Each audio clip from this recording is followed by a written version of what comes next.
I feel like a lot of the comedy we watch, specifically like the white comics, it always seemed like they kind of had a script, which as you get into comedy, you realize it's kind of what it is. It is a script almost. With him, even though he did have the bits, you know, it just seemed like he was just doing it on the spot. Like it was just somebody talking, and it was seeing him sweat, be so raw, and like leave it all on that stage. Like I was like, wow. Like and then he was the first person to make me like laugh to a point where I couldn't like breathe, you know, just off talking, not doing no silly shit like putting on wigs and shit like that, just straight up talking, him being himself. And I was like, if I could do that, being myself, not having to pretend to be somebody else, right, and make somebody genuinely laugh like that, I want that, whatever he got. Yeah, we on Boss Talk 101. Yeah, we gonna talk. Okay, but at the end of the day, man, I can just say, you know, you over here, I'm glad you here. Y'all, Tex-Mex is way better than that, whatever y'all doing in Chicago. Hell no. I'm going to just say that. I didn't want to argue with you about it, but I wanted to let you know, personally, I want to wait till you get here to let you know you not really messing with no Tex-Mex when it come down to this food. And you probably ain't going to the right place. You ain't got no friends in Texas. Austin is not Texas really like that. I know your girl from Austin, but she ain't ever, is she white? Nah, she's Mexican. Well, it can't be. She like the Tex-Mex stuff though. I told you. Yeah, she do. I like it too, but I don't think it's better. Like like LA street tacos is better than Tex-Mex. That's what I heard. That's a fact. That's what I heard. I heard that. I haven't proven it yet, but I heard even that. Be saying that you Jamaican. And at the end of the day, that messed the whole thing up. Don't never talk down on Texas with nobody. Okay, have you been to Don't Mexico do that. yet? Yeah. Okay, so Mexican street tacos, is that the best out of everywhere else, or? I would say, like, the thing is, when you live in Mexico, you're not really going out to get tacos because you know your family's cooking that at home, right. You know. But as far as like Los Angeles, the food trucks, the street tacos, in my opinion, those are the best ones. They're full of flavor. I don't know if it's because it's outdoors and the dirt. You was broke, shit. nigga. You had no money. Your ass out there.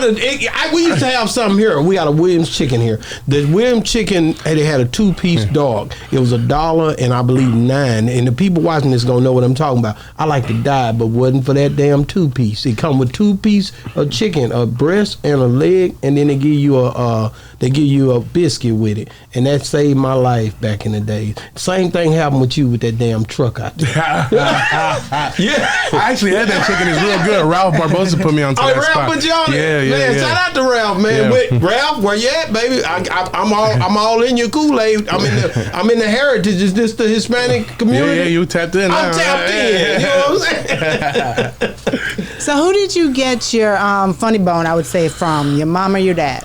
Both of them. My parents, when you put them in the room, they just go back and forth, like there's no beating them. Like they just and they just like to talk shit. You know, like I remember just going somewhere and then them being fake as hell, leaving the place, just talking shit for the rest of the night about that place we was at. So like they just always have been running their mouth, and I think that, and then trying not to get bullied. You know, you're a big dude, so you got to be either funny or you got to be mean or whatever.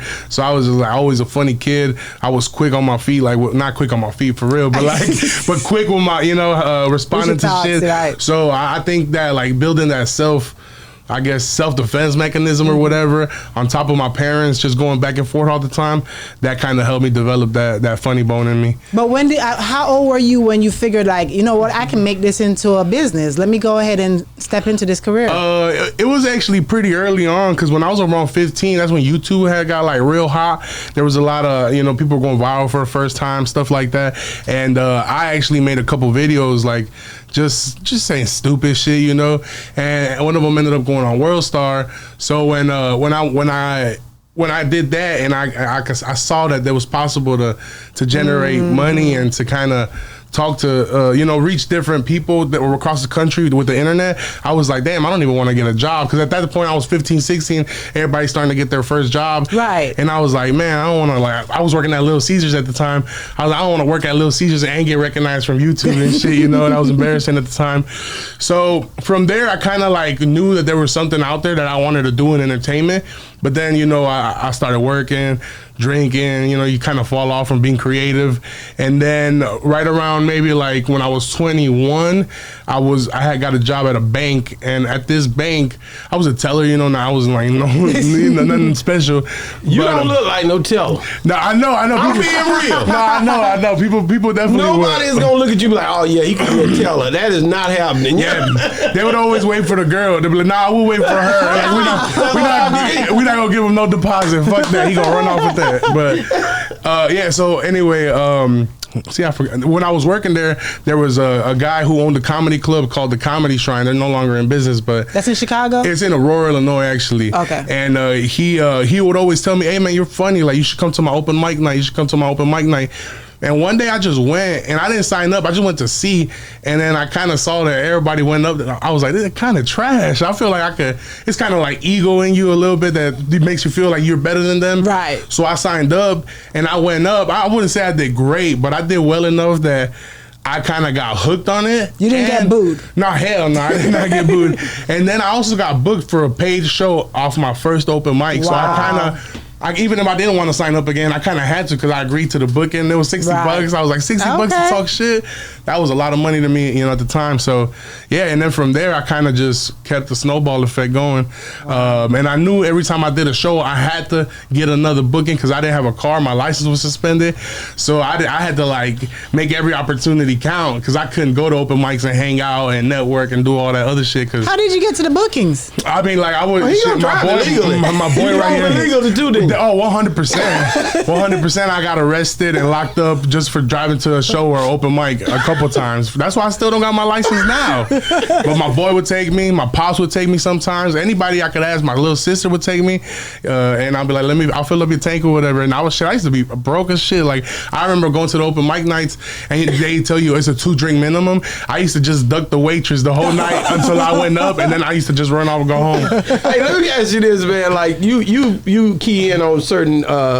I know you talk about Katt Williams. How did he inspire you, and what did you take from his, just the way he was, or the way he is as a comedian? I feel like a lot of the comedy we watch, specifically like the white comics, it always seemed like they kind of had a script, which as you get into comedy, you realize it's kind of what it is. It is a script almost.